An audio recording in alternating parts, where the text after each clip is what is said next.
Good morning વિદ્યાર્થી મિત્રો.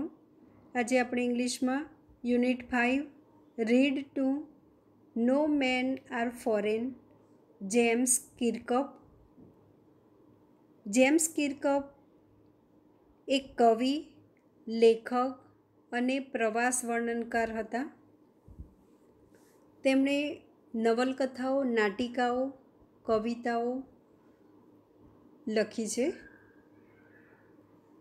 આ કવિતામાં કવિ ભાઈચારા, સદ્ભાવના અને પરસ્પર સ્નેહની વાતોને આ કાવ્યમાં વણી લેવામાં આવી છે. આખું વિશ્વ આપણો પરિવાર તથા સમસ્ત પૃથ્વી આપણી માતૃભૂમિ છે. ભિન્ન ભિન્ન નામ, શરીર, વસ્ત્રો અને દેશો વચ્ચે ધડકનારું હૃદય એક જ છે. માનવીઓ એક સમાન ભાવનાઓ જ અનુભવીએ છીએ. આપણે સૌ માનવીઓ એક સમાન ભાવનાઓ અનુભવીએ છીએ એવું આ કાવ્યમાં કવિ કહે છે. એકબીજાની નિંદા ન કરવી જોઈએ કે કોઈના પ્રત્યે ધિક્કાર ન રાખવો જોઈએ, કારણ કે આપણે જો આપણા ભાઈઓ પ્રત્યે કે બીજા દેશવાસી પ્રત્યે ધિક્કારની ભાવના અનુભવીએ છીએ તો એ દગો કે નિંદા એ આપણે આપણી જાતની જ કરીએ છીએ એવું આ કાવ્ય દ્વારા કવિ કહેવા માગે છે. આપણે પોએમ જોઈએ.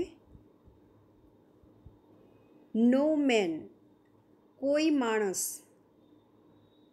ફોરેન એટલે પરદેશ, કોઈ માણસ પરદેશી નથી. Remember no main R strange, યાદ રાખવું કોઈ માણસ અજાણ્યો નથી. નો કન્ટ્રીઝ ફોરેન અને કોઈ દેશ પરદેશ નથી. ફોરેન એટલે પરદેશ, કોઈ દેશ પરદેશ નથી. બીનીથ ઓલ યુનિફોર્મ્સ, બીનીથ એટલે નીચે, ઓલ યુનિફોર્મ્સ એટલે આપણે જોઈએ તો બધા જેમ જેમ રાજ્ય બદલાય કે દેશ બદલાય એમ પહેરવેશ પણ અલગ હોય. એટલે બીનીથ ઓલ યુનિફોર્મ્સ બધા પહેરવેશની નીચે અ સિંગલ બોડી બ્રીથ્સ, એક જેવું શરીર શ્વાસ લે છે. બ્રીથ્સ એટલે શ્વાસ લેવો, એટલે એક જેવું શરીર શ્વાસ લે છે. ભલે બધાના યુનિફોર્મ અલગ અલગ હોય પણ એ યુનિફોર્મની નીચે, એ પહેરવેશની નીચે એક જેવું એક પ્રકારનું શરીર શ્વાસ લે છે. Like ours the land our brothers walk upon is earth like this. Like ours આપણી જેમ, the land our brothers walk upon આપણા ભાઈઓની જે જમીન છે, ઇઝ અર્થ લાઇક ધીસ એ પૃથ્વી, એ જમીન પણ આપણા જેવી જ છે. In which we all shall lie, કે જેમાં, ઇન વિચ જેમાં, વી ઓલ શલ લાય આપણે બધા, વી ઓલ આપણે બધા અસ્તિત્વ ધરાવીએ છીએ કે રહીએ છીએ. જે પૃથ્વી ઉપર કે જે પૃથ્વીમાં આપણે બધા અસ્તિત્વ ધરાવીએ છીએ કે રહીએ છીએ એ પૃથ્વી આપણા ભાઈઓના જેવી જ છે. એ જમીન એમના જેવી જ છે. They too aware of sun and air and water. They too એટલે કે our brothers તેઓ પણ, they too aware of એટલે પરિચિત હોવું, તેઓ પણ પરિચિત છે. sun સૂર્ય, air હવા, and water વોટર એટલે પાણી, એટલે કે તેઓ પણ પરિચિત છે. સૂર્ય, હવા, પાણી. Are fed by peaceful harvest. Peaceful એટલે શાંતિ, શાંતિદાયક, જેનાથી શાંતિ મળે તે. હાર્વેસ્ટ એટલે ફસલ.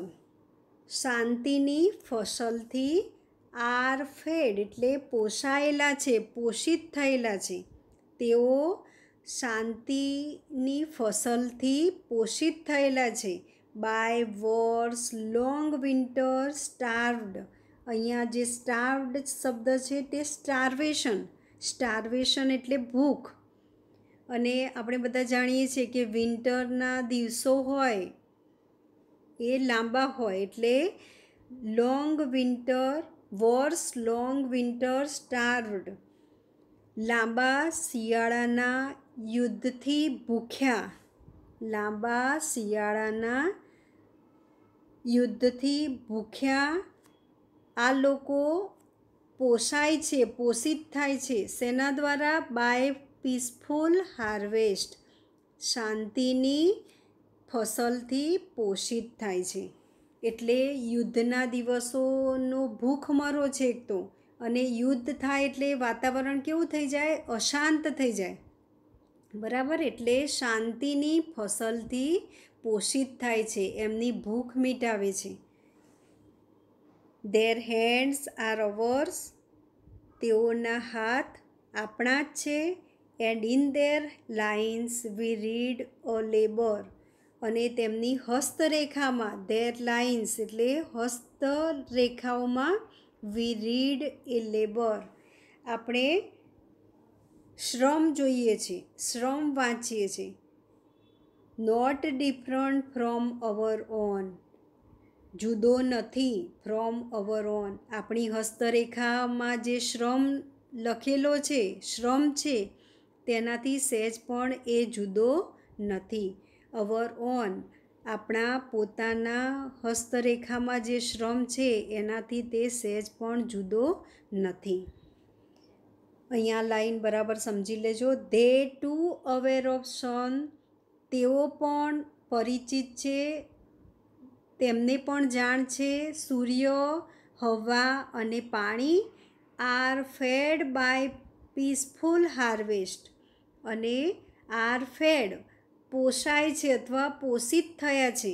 બાય પીસફુલ હાર્વેસ્ટ શાંતિની ફસલથી પોષિત થયા છે. By wars, long winter, starved લાંબા શિયાળાના યુદ્ધથી ભૂખ્યા. શાંતિની ફસલથી તેઓ પોષિત થાય છે. Remember they have eyes like ours that wake or sleep. Remember યાદ રાખો, તેઓને આંખો છે લાઈક અવર્સ આપણા જેવી જ, કે જે જાગે છે અથવા સૂએ છે, ઊંઘે છે. એન્ડ સ્ટ્રેન્થ અને શક્તિ.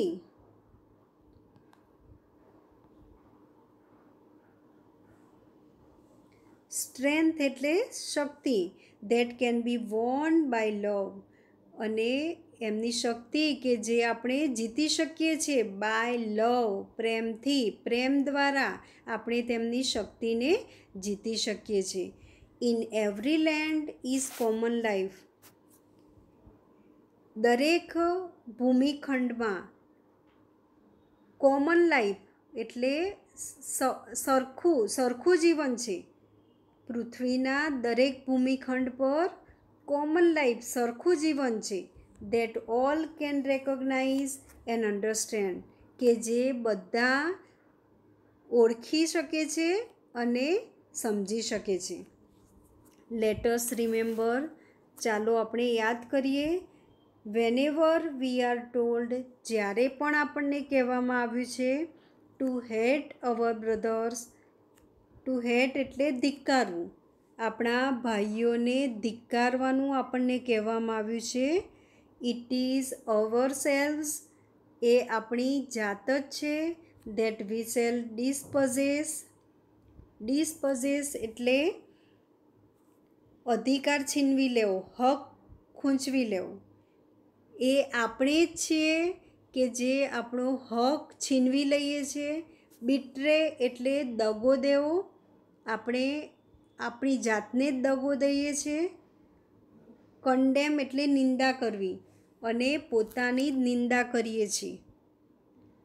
એટલે આપણે જ્યારે આપણને એવું કહેવામાં આવે કે આપણે આપણા ભાઈઓને ધિક્કારીએ, એવું જ્યારે આપણને કહેવામાં આવે ત્યારે આપણે જ છીએ કે જે આપણો હક છીનવી લઈએ છીએ, કે આપણે જ આપણી જાતને દગો આપીએ છીએ, કે આપણે જ આપણી નિંદા કરીએ છીએ. ઇટ ઇઝ અવર સેલ્સ, આપણી પોતાની જ જાત છે. Remember, we who take arms against each other. Take arms એટલે શસ્ત્રો લેવા, ઉગામવા. શસ્ત્રો ઉગામવા એટલે યુદ્ધ કરવા માટે તૈયાર થવું. રિમેમ્બર, યાદ રાખો, વી આપણે કે જે ટેક આર્મ્સ શસ્ત્રો ઉગામીએ છીએ, અગેન્સ્ટ ઈચ અધર એકબીજાની સામે શસ્ત્રો ઉગામીએ છીએ. It is the human earth that we defile. Defile એટલે દૂષિત કરવી. ડિફાઇલ એટલે દૂષિત કરવી. આપણે જ્યારે આપણા ભાઈઓની જ સામે યુદ્ધ કરવા માટે શસ્ત્ર ઉગામીએ છીએ ત્યારે આ પૃથ્વી, હ્યુમન અર્થ, માનવોની ભૂમિ કે પૃથ્વી, ઇટ ઇઝ ધ હ્યુમન અર્થ, આ માનવોની ભૂમિ ધેટ વી ડિફાઇલ કે જે આપણે દૂષિત કરી રહ્યા છીએ. એટલે અહીંયા કવિ આવું કેમ કહે છે? કારણ કે આપણે બધા ભલે જુદા જુદા દેશમાં રહેતા હોય, આપણા પહેરવેશ અલગ હોય, બધું અલગ છે, પણ આપણે એક જ પૃથ્વી ઉપર રહીએ છીએ અને બધા પહેરવેશની નીચે પણ આપણું એક જ પ્રકારનું બોડી છે, એક જ પ્રકારનું શરીર શ્વાસ લઈ રહ્યું છે. એટલે બોડી તો દરેકના સરખા જ છે. કોઈ જાડું હોય, કોઈ પાતળું હોય, ઊંચું નીચું, જાડું પાતળું કે કાળું ધોળું, પણ ભગવાને દરેકને 2 હાથ, 2 પગ, આંખો, બરાબર, આ બધું સરખું આપ્યું છે. એટલે જ્યારે આપણે બીજા લોકોને ધિક્કારીએ છીએ, એમની નિંદા કરીએ છીએ, ત્યારે આપણે જ આપણી નિંદા કરીએ છીએ, આપણે જ આપણને ધિક્કારીએ છીએ, કે આપણે જ આપણી જાતને દગો દઈએ છીએ. અને જ્યારે આપણે એમની સામે શસ્ત્રો ઉગામીએ છીએ ત્યારે આ ભૂમિખંડ કે જેને આપણે દૂષિત કરી રહ્યા છીએ. અવર હેલ્સ ઓફ ફાયર, આપણા નર્ક સમાન, ફાયર એટલે અગ્નિ, હેલ એટલે નર્ક, આપણા નર્ક સમાન અગ્નિ, હેલ્સ ઓફ ફાયર, એન્ડ ડસ્ટ એટલે ધૂળ, આપણા નર્ક સમાન અગ્નિ અને ધૂળ.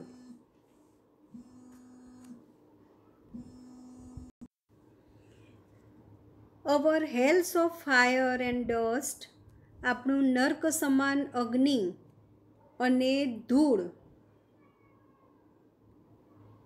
એ બધું આઉટરેજ the innocence.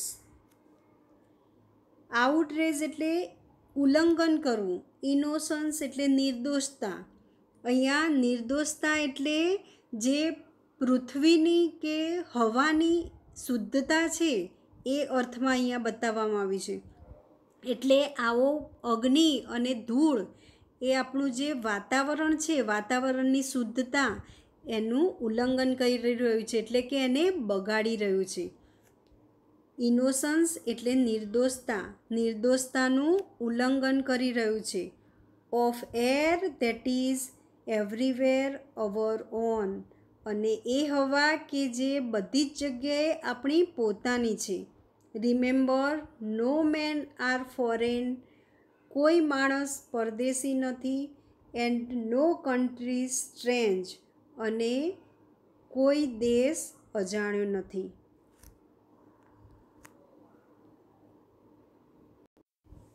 Our hells of fire and dust outrage the innocence of air. આપણો નર્ક સમાન અગ્નિ, ધૂળ, એ હવાની જે શુદ્ધતા છે, હવાની નિર્દોષતા, એનું ઉલ્લંઘન કરી રહ્યું છે. ધેટ ઇઝ એ એર કે જે એવરીવેર દરેક જગ્યાએ આપણી પોતાની છે. Remember, no main are foreign, કોઈ માણસ પરદેશી નથી. And no country is strange, અને કોઈ દેશ અજાણ્યો નથી.